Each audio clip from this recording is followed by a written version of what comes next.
Hello everybody, it's noon on Thursday and welcome back to the balcony here at First Presbyterian Church. I do hope you're all enjoying this rather lovely, warm, breezy day. The environment in here has not changed much from the last few weeks, and what that means is it's still quite chilly.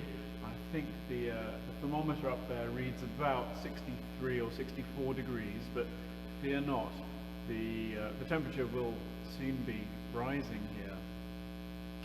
So today we're going to be visiting with our beautiful 1997 harpsichord, which was handmade by David Sutherland of Ann Arbor, Michigan.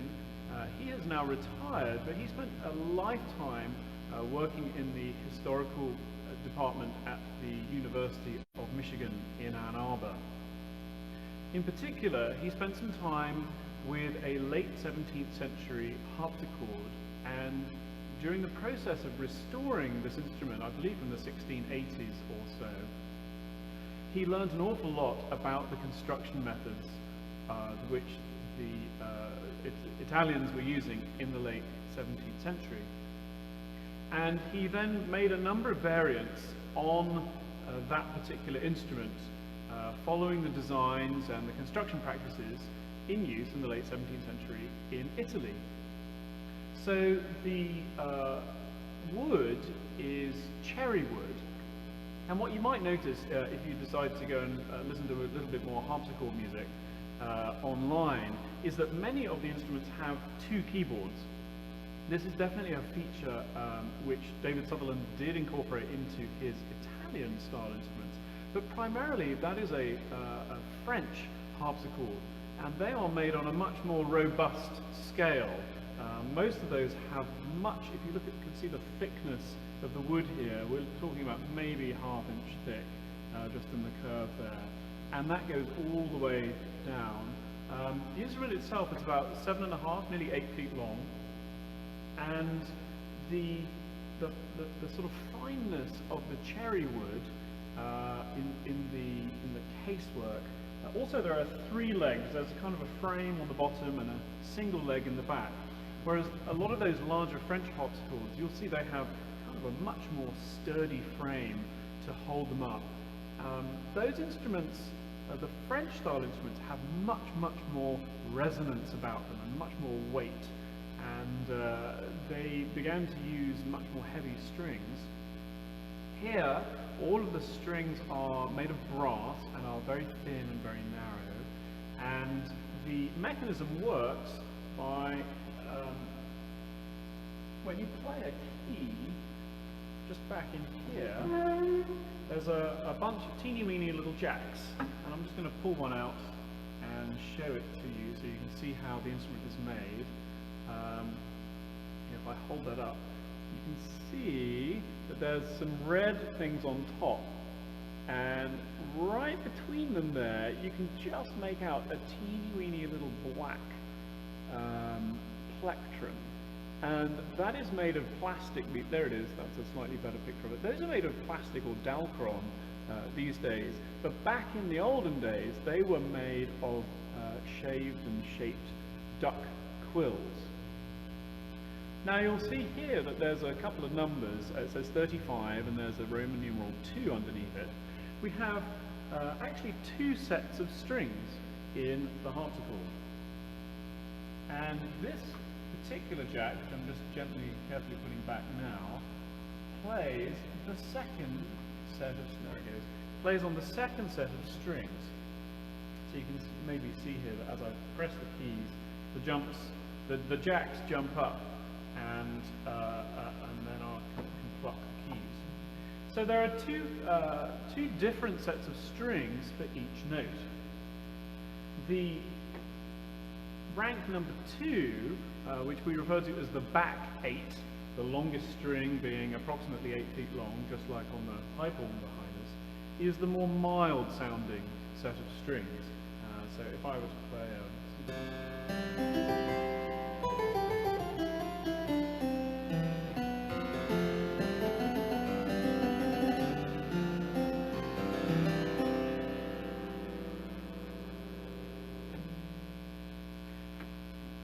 the front 8, slightly more body, slightly more presence, slightly wider, fatter sound.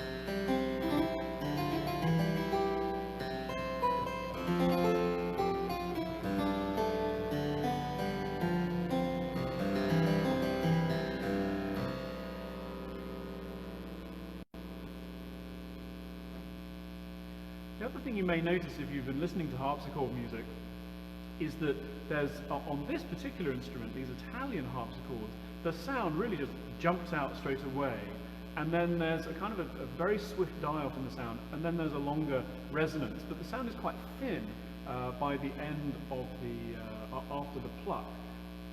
It makes Italian instruments really ideal for continuo use. The sound is very, very quick to emerge from the instrument. Now, those of you who are eagle-eared will notice that the instrument is not tuned the same way a piano is tuned. We don't, or at least I don't, use equal temperament. What that means is that if you tune each note in a sort of pure fifths,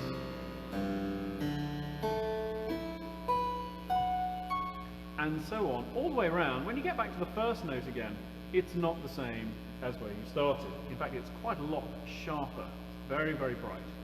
So that difference between where you start and where you end up is called the comma.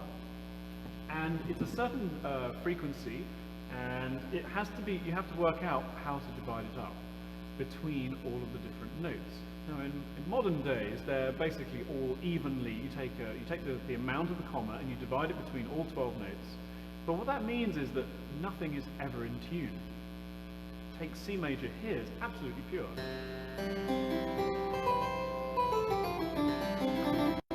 Or pretty pure anyway. Now if I play the same chord sequence up a half step in C sharp major, you can tell there's some funky things going on.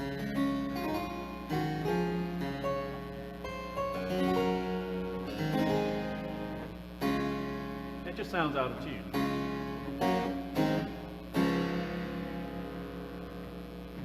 Fortunately, the piece which I'm going to be playing today is in A minor, no sharps, no flats. And it means that the harpsichord's resonant, the chords resonate with a purity which you don't get when you use equal temperament. It's actually called Werkmeister 3, for those of you who are very interested in that sort of thing, but there are literally hundreds and hundreds of different ways that you can tune a harpsichord or indeed any instrument. My piano at home is not in equal temperament. The Fisk organ is in a temperament developed by Charles Fisk, the first one, and there are a couple out there. So anyway, now for some music. So, in honor of my son, William, and his teacher, Diane Shin, who may be watching, I thought I would play the minuet in G, which he is currently learning at the moment. Just started learning this week, a couple of days ago. And as promised, here is Bach's Minuet in G.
So, something familiar to get us started off.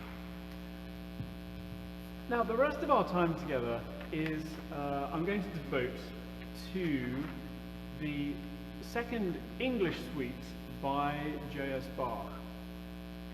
By this stage of his output, Bach had spent a lot of time studying the music of Vivaldi in particular, and had made arrangements of a number of Vivaldi concertos for violin or oboe and all sorts of other things for the harpsichord. And during the process of transcribing those pieces, he learned a lot about how to write material for the harpsichord, concertos, suites, and all sorts of things. I'm not sure I ever heard Helen Reed play this instrument, but it was hers. She commissioned this harpsichord, beautiful instrument, from David Sutherland 23 years ago, and it really made the rounds here in town for a very long time. Whenever anybody wanted the harpsichord to play, Helen was there, and she would bring her instrument with her. She had an Italian instrument made because, again, they're so simple, so light, easy to carry, easy to get around. And of course, it's just an extremely beautiful instrument, as you can tell from the woodwork. It's not painted, it's not adorned, and is a very simple and elegant testament to the builder and also its former owner. You may remember Helen. She was the county law librarian, and she also sang in the choir here. She was the organist at Eastminster Presbyterian Church, and was an amazing, amazing musician. So I play this piece for you today really as a piece, not necessarily to remind ourselves of her, because I'm definitely not going to do this music nor the instrument true justice, but as a happy reminder that we are here, the instrument is here, and although we can't be together and you can't hear it in this room, you'll be able to hear some harpsichord music today. So this particular piece is a series of dances after a prelude, which kind of gets everything going. An English suite has an Alamo, a Courant, a Sarabande, a bourrée, and a jig. And almost all of these keyboard suites follow the same pattern of material. It's interesting that it's an English suite, but all of the dances have French names, but there we are. At the beginning is a prelude. These pieces are, for me, definitely a work in progress. I hope you don't listen to them with too critical an ear. There's pretty much always something goes wrong, or I miss a note. The keys are ever so slightly smaller on this than on a regular keyboard. But again, that's what part of its charm, what makes it so easily portable. There we are. So it was Helen's instrument. Helen sadly died very suddenly in March of 2017 from a fall.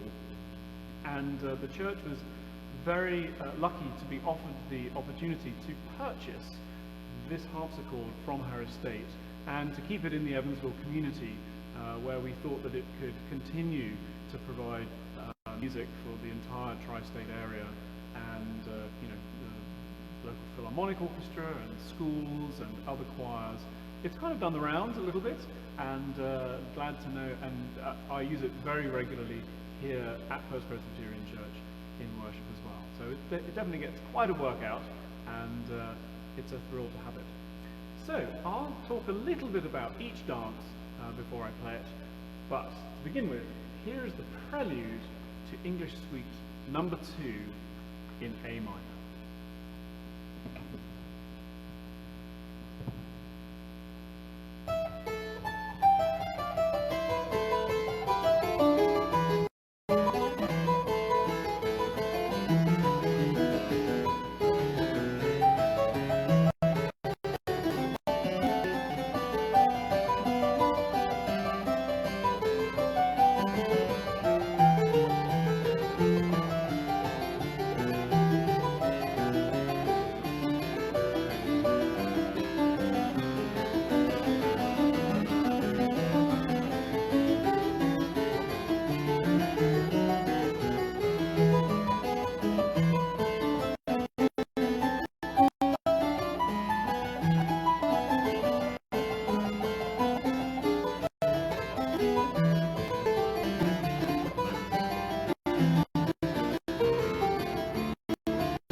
Next comes the Alamo, and each of the remaining dances is in two parts, exactly the same length, and each half is repeated before we move to the second half. So there's an A section which repeats and a B section which repeats. And on the first time through, I'm going to use the front eight, the more broad sound, and then for the repeat, I will change to the slightly softer sound on the back eight. Now on a larger harpsichord, you can just easily transfer from one manual to the next, where the softer sound would be. But here I have to do a little jig of a change. When both levers are pointing inwards, I get both sounds, and when they're pointing outwards, I get no sound at all. So I start with the right hand lever, and it just moves the jacks, I don't know, an eighth of an inch, maybe a quarter of an inch, just long enough for that teeny weeny little plectrum to touch the keys, touch the strings.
The Alamo, which we've just heard, was in 4/4 time, quite slow 4/4.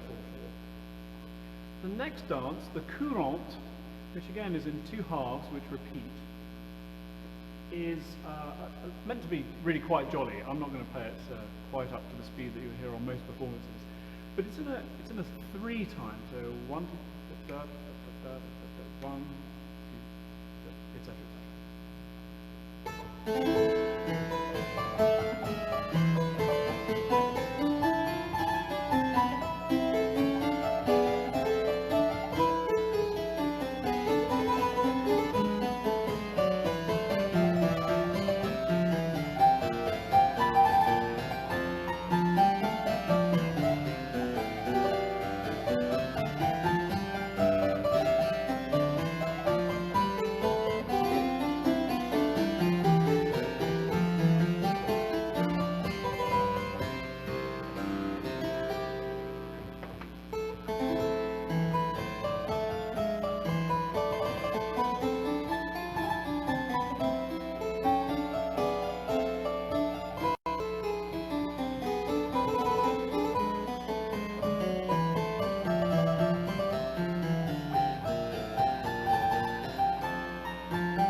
And then the Sarabande, which is a slow dance in 3.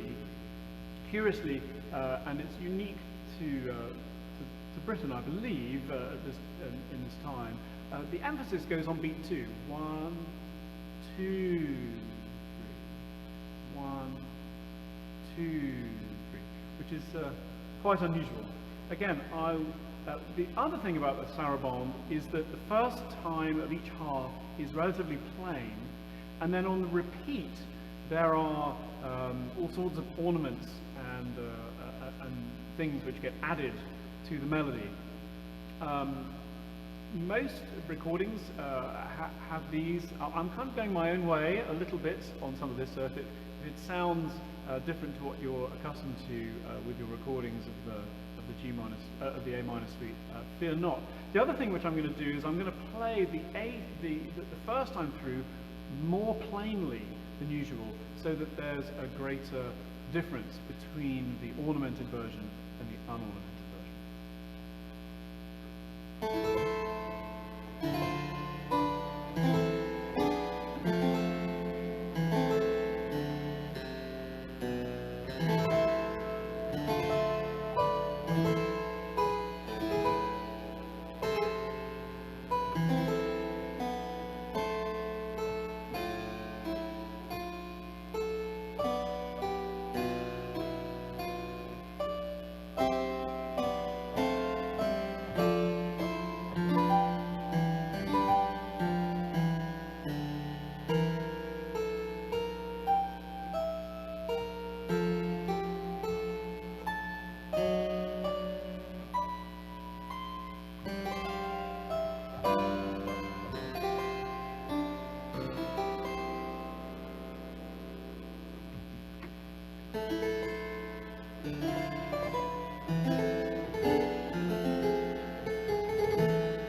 Next, a vigorous bourrée.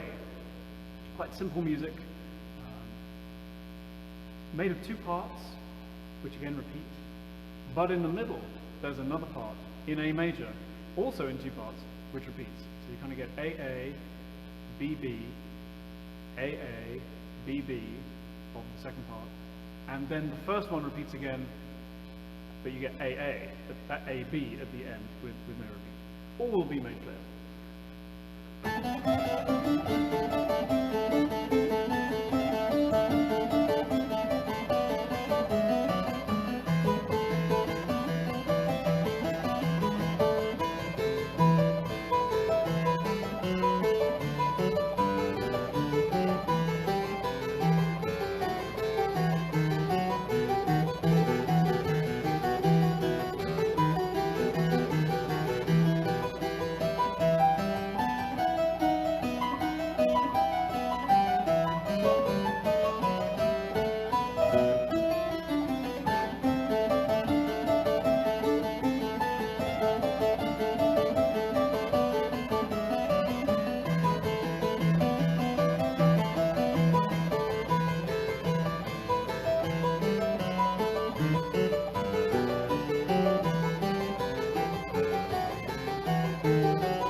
And finally, at the end of the suite comes a very jolly jig. Imagine a fete or a fair, and people dancing, running, children playing games, lots of fun, no social distancing, drinking, eating.